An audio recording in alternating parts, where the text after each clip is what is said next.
안녕하세요. 김지영입니다. 심방세동의 초기 치료, 냉동 절제 또는 약물요법 중에서 어떤 것이 더 좋을까라는 주제로 이야기할 텐데 상당히 의외의 결과이기도 하고 이 이야기를 하면서 상당히 교훈적인 것들이 참 많습니다. 그걸 같이 이야기해 보도록 하겠습니다. 심방세동이라는 병이 있습니다. 이 심장에는 심방과 심실이 있고요. 심방이 좀 더 위쪽에 있습니다. 그래서 좌측, 우측이 있기 때문에 좌심방, 우심방이 있어요. 세동이라는 건 뭐냐면 아주 미세하게 막 뜨는 걸 말해요. 심장이 제대로 꾹적꾹적 뛰는 게 아니고 막 떨기 때문에 결과적으로는 뛰지 않는 거죠. 그런데 이것을 심전도를 보면 이 심장 전기적인 신호가 막 위아래로 삐죽삐죽합니다. 이렇게 막 지진파처럼 막 뛰기 때문에 그 모습이 마치 이렇게 실들이 막 있는 것처럼 보인다 해서 피브릴레이션이라고 합니다. 피브릴레이션. 그래서 뭐 영어로는 APIP 뭐 이렇게 부릅니다. 근데 제가 여기서 이제 여담이지만 하나 이야기하자면 옛날에 제가 봤던 어떤 책 중에 보면 심방세동을 심장 섬유화로 번역한 데가 있어요. 심방의 섬유화다. 그 피브릴레이션이라는 말이 직역하게 되면 섬유화로 되거든요. 이 말은 뭐냐면 마치 심장이 섬유처럼 바뀌었다 이런 뜻이 되잖아요. 그게 아니고 심장은 그냥 심장인데 심장이 나오는 전기적 신호가 이렇게 섬유처럼 보인다는 뜻에서 피브릴레이션이거든요. 번역을 완전히 잘못한 거죠. 의사도 아니고 번역이 완전히 잘못됐어요. 그런데 어쨌든 그런 책을 본 적이 있습니다. 심방세동은 심장 자체가 모양이 섬유처럼 바뀌는 게 아니고 심전도의 모양이 섬유처럼 보인다 해서 심방세동이에요. 그래서 이제 이 심방세동으로 번역해야죠. 세동이란 말은 섬유화로 번역하면 안 되고 그 구글 번역이나 이래서 된 문제가 아닙니다. 이거는 10년 이상 된 번역이니까. 어쨌든 그 심방세동이라는 게 있고 그렇게 되면 심장이 제 기능을 못해요. 별로 좋은 게 아니죠. 아주 나쁜 병입니다. 그래서 이 심방세동이 있을 때 치료로서 냉동 절제요법이라는 게 있어요. 이렇게 냉동을 해서 어떤 부분을 뭐 태워버린다 그럴까? 뭐 어떤 파괴시키는 그런 방법이 있고요. 뭐 수술까지는 아니더라도 뭐 수술에 준하는 방법이죠. 약물요법은 약을 뭐 주사나 먹는 걸 하니까 상당히 간단해 보이고 냉동 절제라는 것은 뭐 심장 내부에다가 어떤 걸 찔러 넣어가지고 냉동시키는 거니까 상당히 위험해 보이잖아요. 준수술에 가까운 거죠. 그런 두 가지 요법 중에서 어떤 것이 좋을까라는 주제로 이야기를 하는 겁니다. 첫 번째 교훈이 일단 번역은 잘해야 된다. 그런 교훈을 알 수 있죠. 한번 본문을 찾아보겠습니다. 자, 본문은 이렇고요. NEJM OA 2029980이고요. 2021년 1월 달에 나온 논문입니다. 크라이오 어블레이션이라고 해서 이제 냉동으로 태워버리는 거 말한 거예요. 우리가 사마귀 같은 거 났을 때 티눈 났을 때 이게 피부과에서 태우는 거 있잖아요. 그것도 냉동으로 뭐 파괴하는 거거든요. 그렇게 하든지 또는 약물요법을 하든지 이런 게 됩니다. 크라이오 어블레이션. 자, 배경을 보겠습니다. 저 가이드라인 공식적으로 이렇게 하라고 나온 가이드라인에 의하면 심방세동에 있는 환자에서는 카테트를 이용해서 크라이오 어블레이션 하기 전에 항부정맥제 약물을 먼저 할 것을 권장하는데 과연 이 약물요법이 더 효과적이라고 할 수 있을까를 알아보고 싶은 거예요. 좋은 주제죠. 일단 일견 카테타 절제는 상당히 심각해 보이거든요. 뭔가 또 나쁠 것 같고 또 파괴적인 것 같으니까 그보다는 약물요법 하는 것이 더 낫지 않을까라는 생각이 들 수 있습니다. 그래서 지금까지 가이드라인은 이거를 먼저 권했던 거예요. 과연 그런지 한번 실험해 보겠습니다. 방법은 증상이 있는 발작성 치료되지 않은 심방세동 환자가 있어서 303명을 무작위로 배정했습니다. 이 303명이라는 숫자가 이 메서드에 나오는 건 참 또 특이한 구조입니다. 이 303이라는 숫자는 사실 리절트에 나와야 되는데 이 논문에서는 조금 특이하게 나왔습니다. 어쨌든 초기 리듬 조절을 위한 카테터 절제술, 그 다음에 항부정맥제 치료 이 두 개를 이제 치료한 거죠. 랜덤하게 배정한 겁니다. 그래서 이 환자들에 대해서 심장 모니터링 치료를 받고 관찰은 12개월 동안 관찰을 했습니다.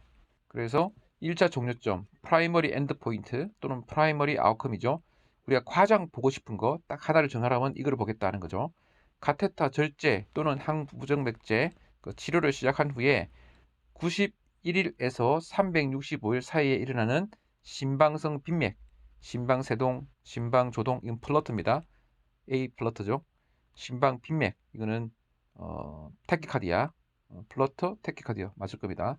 영어로는 처음으로 이렇게 딱 기록이 된 환자가 느끼는 게 아니라 환자가 느끼는 게 아니라 실제 그 EKG나 뭐 찍어서 나타난 경우를 말하는 겁니다. 그러니까 1년이죠, 1년. 그다음에 2차 평가 변수는 그 증상이 있는 부정맥으로부터의 자유, 그러니까 부정맥이 없는 걸 말하는 거예요. 그러니까 심방세동의 부담 또는 삶의 질 이런 것들 2차 평가 변수를 했는데 사실 제일 중요한 건 1차 평가 변수죠. 요거를 제일 보는 것이 제일 중요합니다. 결과를 보겠습니다. 그래서 결과를 보면 1년차 때 365일까지 관찰해 봤을 때 절제술을 받은 사람, 크라이오 오블레이션을 받은 사람은 154명 중에 66명이 생겼고요. 42%, 43%가 생겼고요. 약을 치료받은 사람은 67%, 68% 정도 발생했어요. 이런 것들은 뭐 어떻게 보면 약간 심각한 상태거든요. 심각한 상태가 이렇게 많이 발생했네요. 그러니까 거의 42대 67, 그러니까 상당히 많은 차이가 나는 거죠. 그래서 위험 B, 리스크 레이셔는 0.48, 절반 정도라고 돼 있네. 7대 42는 절반은 아닌 것 같은데, 하여튼 리스크 레이션 0.48이고, 일단 95% 신뢰 구간은 이렇습니다. 그래서 차이가 많이 나죠. 그 증상이 있는 심방성 빈맥, 에이트리얼 태키카디아, 요건 더 위험한 거죠. 이런 사람은 11%, 이거 부정맥제 약을 한 사람은 26%죠. 그래서 이거는 39, 0.39니까 이것도 역시 차이 납니다. 그래서 결국 이 두 개 이것만 보더라도 또는 세컨더리 아웃컴 중에 요거만 보더라도 이 절제술 크라이오 오블레이션을 받은 사람이 훨씬 더 좋다는 걸 알 수가 있습니다. 그 다음에 심방세동 시간의 중간값. 심방세동이 느리는 게 아니고 발생했다가 또 없어지기도 하거든요. 그 시간을 딱 보면 이제 절제의 경우 0%, 그다음에 부정맥제의 경우 0.1%니까 이게 조금 더 낫죠. 심각한 부작용은 보면 절제술을 받은 사람은 5명, 항부정맥제 약을 먹은 사람은 6명으로 이게 더 많습니다. 그래서 결과적으로 모든 면에서 크라이오 오블레이션을 받은 사람이 더 우수하다는 걸 알 수가 있어요. 그래서 결론입니다. 증상이 있는 발작성 심방세동에 대한 초기 치료로 하면 항부정맥제 요법보다는 카테터를 이용한 냉동 풍선 절제술, 카테터로 하는 크라이오 애블레이션이 훨씬 더 재발률 낮고 나머지 에서 상당히 더 좋다는 걸 알 수가 있습니다. 자, 이걸 통해서 우리가 알 수 있는 게 있는데 지금 가이드라인으로 나와 있는 거라 하더라도 얼마든지 달라질 수 있다는 거죠. 그래서 새로운 치료법이 계속 나오고 있으니까 그것도 하나 알 수 있고요. 또 하나는 뭔가 약보다는 어떤 자르고 찌르고 태우고 지지고 이런 것들이 뭔가 더 좀 파괴적이고 그러니까 좀 더 안 좋을 것 같다. 1차 치료로 약간 이런 느낌이 들지 않습니까? 그런데 어떤 경우는 약성보다 훨씬 더 결과가 좋은 경우가 있어요. 그렇기 때문에 그것들을 1차 치료로 하는 거예요. 저 같은 경우도 환자분들한테 수술을 권할 때가 있고 약을 권할 때가 있는데 어떤 때는 약이 좋기 때문에 약을 권한 거고요. 어떤 때는 수술이 좋기 때문에 수술을 권한 겁니다. 근데 많은 환자들은 수술 받으면 이렇게 돼. 약 먹으면 이렇게 돼. 약간 이렇게 선호도가 있어요. 근데 그 선호도라는 거는 그 환자분의 병의 종류 그리고 병의 종류에 따라서 그 단계에 따라서 뭐 정도가 경한 거냐 심한 거에 따라서 어떤 것이 더 좋을지가 다 달라지는 거예요. 그래서 약물이 다 좋은 것도 아니고 수술이 다 좋은 것도 아니고 그 단계에서 누적된 결과를 따라서 가장 좋은 거를 선택하는 것이 맞겠다. 특별히 이제 이 크라이오 어블레이션이 상당히 좋게 나와서 저같이 이제 이렇게 서지칼 이렇게 약간 뭔가 칼을 대는 사람 입장에서는 상당히 좋은 거죠.